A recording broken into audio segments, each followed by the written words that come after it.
Welcome to the Coming Home Well podcast, the show that educates, supports, and advocates for the veteran community. Your host, Dr. Tyler Piron, U.S. Army retired, will bring you exciting conversations with amazing guests about resources, research, and military history, all geared to helping our warriors to come home well. Here's your host, Dr. Tyler Piron. Welcome back to Coming Home Well. I'm your host, Dr. Tyler Piron, and we're going to do something that we haven't done before, but I think it's really important. What do you do when you get older and you need somewhere to live and you can't live at home? You don't have family necessarily, or it might not be the best environment. We've all been through it or seen it with older adults, perhaps in your own family. It's challenging. It's really a challenge of how to sort of plan to do these things. Fortunately, there's a lot of resources out there. And one of the neat ones, it's coming online. It's not quite done yet, but we'll get into all that. It's the Puller Veteran Care Center. And we have its administrator, Brock Bakos, and he's going to tell us all about the requirements and everything to do with, I don't even know what the right term is these days, assisted living, senior living. Brock, what in the world do we even call that? Well, thank you for having me. Specifically, what Puller Veterans Care Center will be is technically a skilled nursing facility. So where there's independent living, assisted living, as you mentioned, this is kind of the step beyond that, where you need a little bit more than those environments provide. So this would be either long-term care for those who basically need a nurse right around the corner, or post-acute rehab for those who've suffered a traumatic event, such as a fall with a fracture, stroke, etc. And they need that little bit of recovery time before returning back to their previous environment. So Puller will be a skilled nursing facility.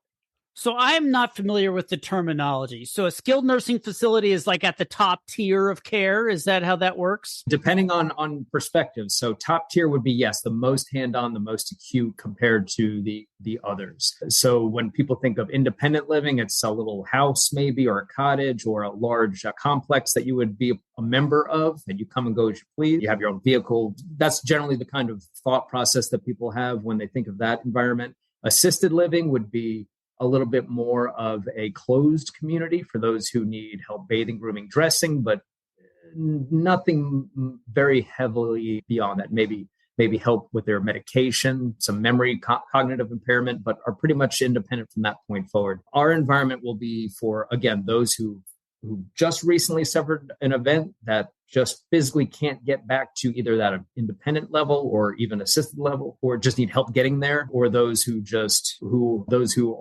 need that consistent round the clock 24-hour care. So the name sort of gives it away, the Puller Veteran Care Center. So it's for veterans. What is the criteria that the Puller Veteran Care Center will have for residents? So we are I think it's helpful to kind of step back just a little bit and think of who we are representing. We're part of the Department of Veteran Services with the Commonwealth of Virginia. So we are a state-run organization, and this is for Virginia veterans. So that means if you've served honorably either you've entered the service in the state of Virginia, or you are currently a resident of the state of Virginia. So really the number one requirement is to be honorably discharged from the military and reside in Virginia or have entered in the state of Virginia. So that's the criteria. The baseline is you already live in Virginia and you're honorably discharged. That's a lot of people. So that's pretty open category. Yes, sir. And you guys are still building it. It's brand new. It's not even like opened its doors yet. And that's what I think is really neat about talking to you, is that, it's coming online, but this isn't the first care center that the Commonwealth has, is it? Oh, no, sir. This will actually be the fourth if we go in order. The very first one is in Roanoke, Virginia. It's called the Virginia Veterans Care Center. It's in Salem, technically, in Roanoke, Virginia. There's Sitter and Barfoot, which is in Richmond. The sister facility to ours is called Jones and Cabacoy Veterans Care Center in Virginia Beach, Virginia. And ours is Puller Veterans Care Center, as previously mentioned, in Warrington, in part of Fauquier County. What's really neat about the Jones and Cabacoy as well as Puller, they are identical facilities. Everything is spot on identical, except maybe a little bit on the property side. And it's pretty neat to see what our facility will look like. Yes, ours is still an active construction site. So when you walk around it, which I have been fortunate to do a few times, it's really neat to see what that end product is. And I will say the Department of Veteran Service has really thought of everything. They've worked with an architect who has really been, you can tell that they know what they're doing, and they've thought of all the things that thus those of us who have been working in long-term care for as long as we have hoped and dreamed and wished they had in a facility. Really, this has been brought out to fruition. I'm really excited to share it with our veterans, and I'm really excited to share it with our community. That's a really interesting point. I live in a house that's 50 plus years old, and we're always making it our own. Now, other previous people have done modifications and additions, but there's always that, oh, I wish it had. What are those kind of things that make it special? Oh, oof. I hope you have a lot of time, because I literally could go on and on about the design features of this facility. Well, first and foremost, it is a 128 bed facility, which means it's a total of we can have a max occupancy of 128 residents. Every single room is a private room, so there's no sharing with anyone. I don't know about you, but the last time I had a roommate other than when I got married was in college. And as our older generation demographics change, they're not wanting those kinds of quarters any longer. What's even nicer is they all have their own bath with walk-in showers, which is very uncommon in the long-term care industry, because most of these facilities were built a long time ago that just, as you mentioned, they've had many, many generations of individuals since then. But more importantly than just the living accommodations, it's 128 total beds, but each section, it's divided into 8 total, what I call neighborhoods and what we call households. So each neighborhood only has 16 residents, period, the end. And each neighborhood has its own dining area, its own living area, its own common area, and then it has its own courtyard. Well, that's not true. It shares its courtyard with the other neighborhood, which is a part of the 2 neighborhoods, which makes the household. And then there's then total of 8. It's kind of hard to describe, and I know I'm doing a very poor job of it, and I apologize. You really have to see it to believe it. No, I can picture this. And I have a horrible time picturing things when people are describing it, so you're doing a great job. Well, I appreciate that. But what's really neat about the design element of the neighborhood household, what they come up with, is especially for the population that we will be serving, disease process potentially will change. And as we age, things change. So the condition that you enter puller may be different a few months, few years down the line. So the neighborhoods can adjust based on the population.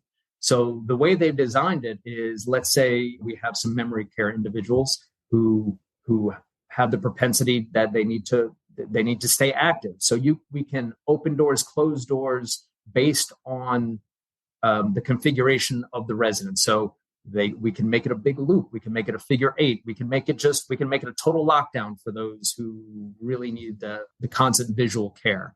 So they've really thought of how the facility, with just minor changes, i.e. doors or barriers, can accommodate all different types of progressions of different dementias or memory cares or just different disease processes without having to completely alter the home-like environment which DVS has created here. It's truly wonderful. That's really neat, because I've done search and rescue, Alzheimer's and dementia patients. They go wander, and a lot of times they're, it's tragic far too often. And so seeing that built in, where you can, provide that, extra care to make sure that they just don't go wandering off. Because literally I've seen where somebody in the middle of the summer, 100 degrees out, was wearing all winter clothes and was, really, really hot when we found him. Fortunately, he's fine, but it was sort of like, oh, I wonder why. And as you went through all that training, I was like, oh, you really have a lot to think about when you're dealing with people with, especially advanced age or other issues. So let's talk a little bit about, you mentioned the disease progression, memory care issues. What percentage is it more of cost? What is their criteria? I know we talked about the basics of being a veteran, but there's 128 beds. Clearly, there's got to be some differentiation between one person and another. Yes, sir. So it all comes down to need. That's really going to be the biggest factor. So I sometimes I have to have conversations with family members of like my insurance gives me unlimited ER visits doesn't mean I can just go to the ER and stay.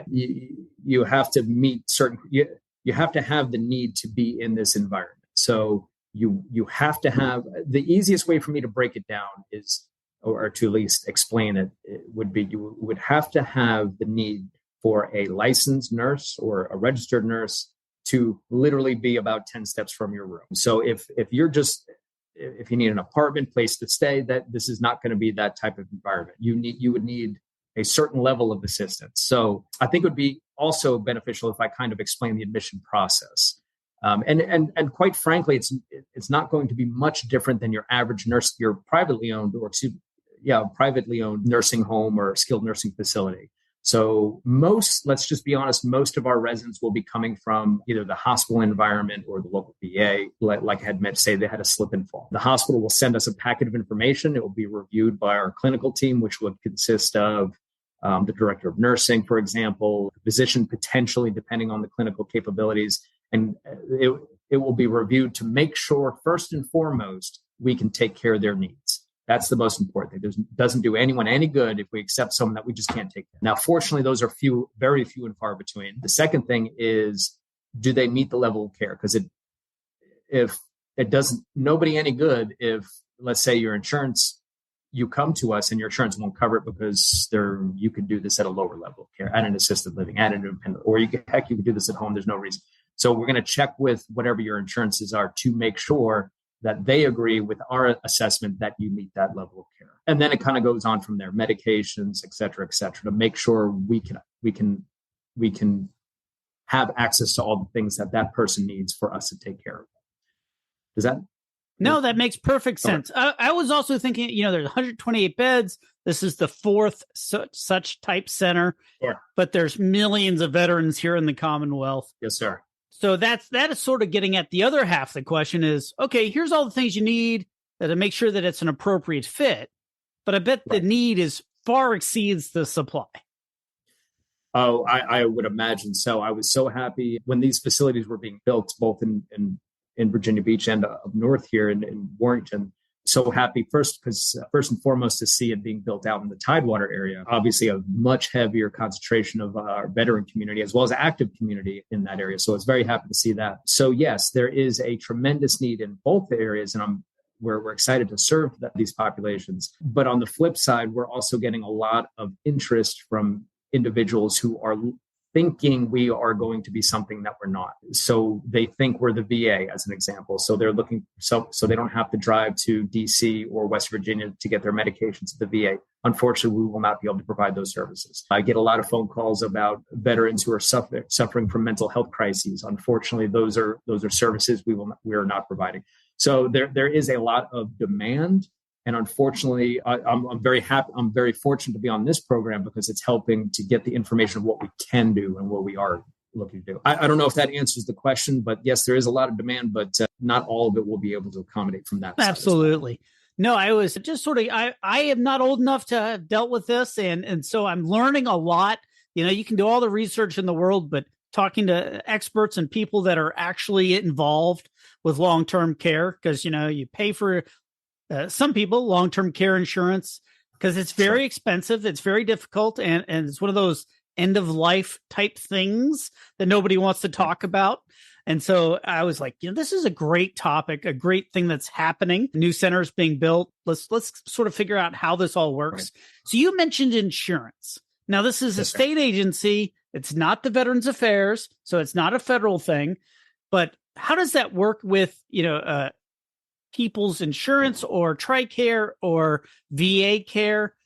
How does that all work? I'm so glad we're talking about this because I am going to do my absolute best to make sure I can accommodate as many veterans as possible. So yes, we are catering specifically to veterans. However, we do not want to make it exclusive to only those who have a certain VA benefit. As a veteran myself, I can look at another veteran and I can pretty much automatically tell you that my benefits are going to be different than theirs.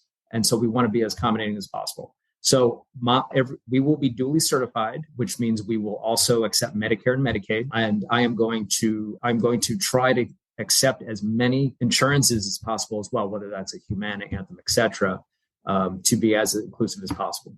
And the reason being is this: not everyone is going to be 100% service connected with either an injury or disability, et cetera. And at some point, unless you're one of these Jeff Bezos or Bill Gates, everyone is going to need some help. Everyone is going to run out of funds. And that's why I also want to make sure we're accepting Medicare and Medicaid, because at some point, everybody will need some assistance. So if I can accept that veteran who only has Medicaid or has a combination of, or only has Humana, I want to be able to do it. The flip side is we have to then cater to what those insurances requirements are, needs are, et cetera. And I can literally sit here and talk all day about the Humanas of the world, not just to pick on Humanas, versus the Medicares of the world, et cetera, but I'm pretty sure. And they all have different requirements and different costs and different benefits. Sir. And that's got to be very difficult from an administrative side. How do I provide services across the gamut when you have all these different funding sources that are reimbursement? Very difficult and extremely time consuming. You need an army of people just to keep track of who has who and whose services end at what date. And it gets very convoluted sometimes. That's another whole conversation we can have about one payer systems. But yeah, that's an important thing. So this is not necessarily, hey, you're a veteran, this is totally free. It's, correct. Hey, there is a cost associated. It's run by the state. So you know that it's going to have really good service. Our Department of Veteran Services does a wonderful job here in the Commonwealth of taking care of veterans. I know a lot of folks, they're like, oh, this state has this state has that.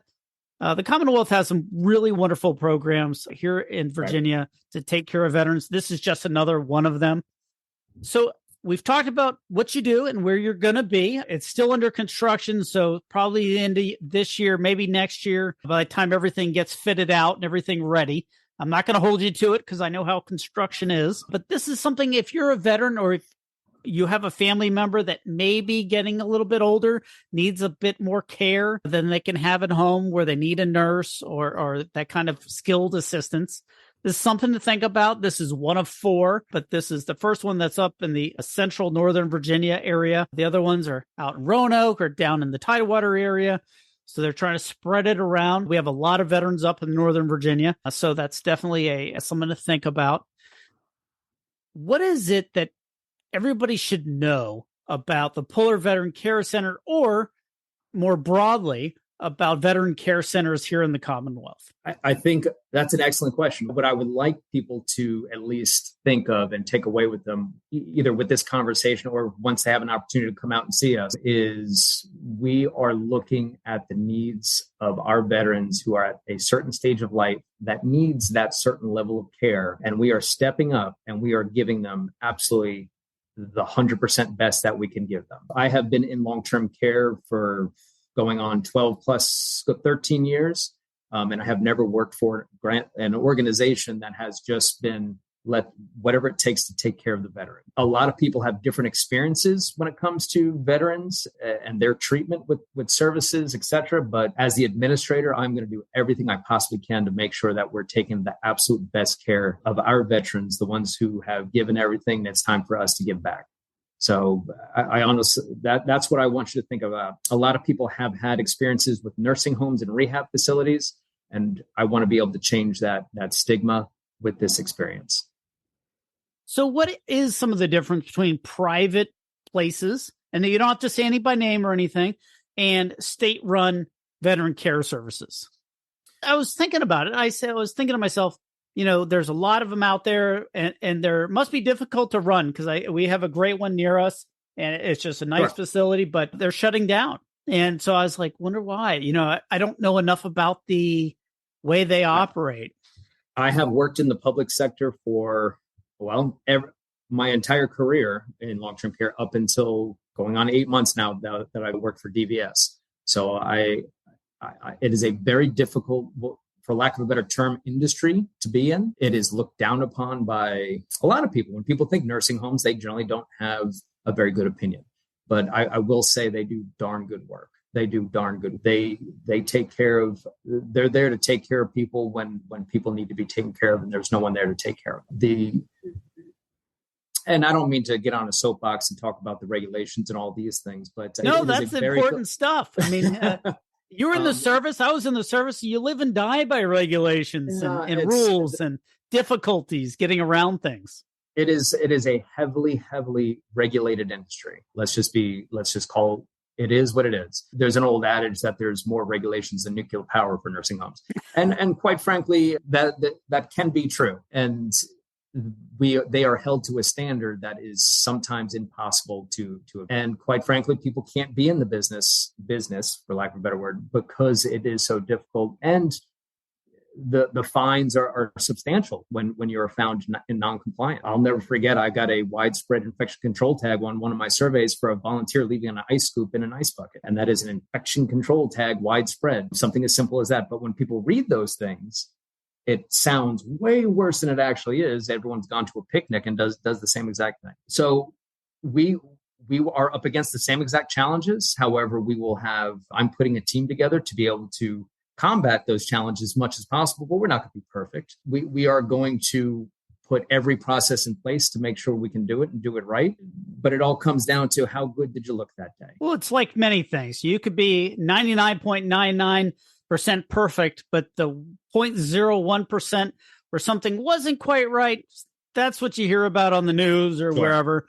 And that makes perfect sense. But, just like anything, I've had great care with the Veterans Affairs. I've had the same doctor for 10 years. Sure. I also have a doctor at UVA that changes every year and a half. So I have my VA doctor who knows me and knows what's going on and everything's, and then I have a primary care doctor at UVA here in Charlottesville. Every year and a half, 2 years, it's a new one and you start all over. So I hear all the stories about bad care. And my wife, who's also a veteran, was saying, I should probably get Veterans Affairs care because it's so consistent and so easy because they've thought about these things that are easier for veterans. And so they're providing that unique type of perspective that's just not available elsewhere. And I think that's one of the neat things about how you're organizing the Puller Veteran Care Center into neighborhoods and be able to interact, but then also make sure that people are safe and providing that environment where you can control things, especially with memory and dementia and Alzheimer's and those horrible diseases as they progress. It gets really challenging. Yes, sir. What should I have asked you about but haven't? Bear with us. I've been fielding questions since I've come on board again about 8 months ago of when we're going to open, and I've given multiple dates, and unfortunately those dates have turned out to be wrong. We live in a very different world currently, whether it's supplies, we're unable to, supply chain issues or staffing issues or what have you. The entire world is very different than just 2-3 years ago. So just bear with us. What I also need everyone to remember is even if I were to be able to get in that in our building and start the opening process tomorrow, we are still looking easily 3 to 6 months before I could even take the first resident. There is an entire process of being able to accept residents. There's a licensure process, there's a certification process, there's a VA certification process, et cetera, et cetera, et cetera. And that will take months and months. I also will not be able to take everybody all at once, of course. I have to staff up for that. And I may not be able to accept a specific veteran that has specific needs until I have an entire neighborhood that can dedicated of staff and residents of those specific needs. So I guess really that was a long way of saying, just bear with me. It is not going to be a quick, easy process. Once the building's built, that doesn't mean the door is open and everyone can come in. So just please. Well, it's just like when you're building a house in a neighborhood, you see it go on, you see the siding, you see the roof, you're like, oh, it's done. But you still have the plumbing and electrician and the tile and the floors and all those things, which take way more time than the shell, which I imagine is very similar. You have to get the beds and furniture and medical stuff, and then you have to get all the right people. It's not an easy process. I've done construction stuff. It's always waiting on the next sub for this or that, and there's a lot that goes into these things. So I'm not pushing. I just think it's really neat how to, before it's even finished, learn about it. Make sure folks that are listening know that, hey, that there's 3 other centers. Well, 2 right now, 2 more coming. It's out there. And they're going to be great places for veterans. That's one of the neat things with veterans is that if you get them together, all of a sudden there's that camaraderie, regardless of generation or era.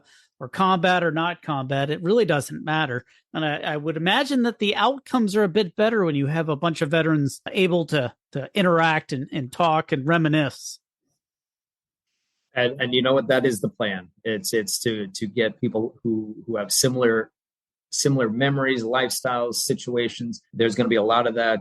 Well, I hope there's going to be a lot of that Army versus Air Force versus, camaraderie. But at the end of the day, I'm hoping to get a bunch of like-minded individuals and non-like-minded individuals together for the best quality lifestyle as can be. Now, you're a veteran and you were in the National Guard. Is that right? Virginia Army National Guard. Yes, sir.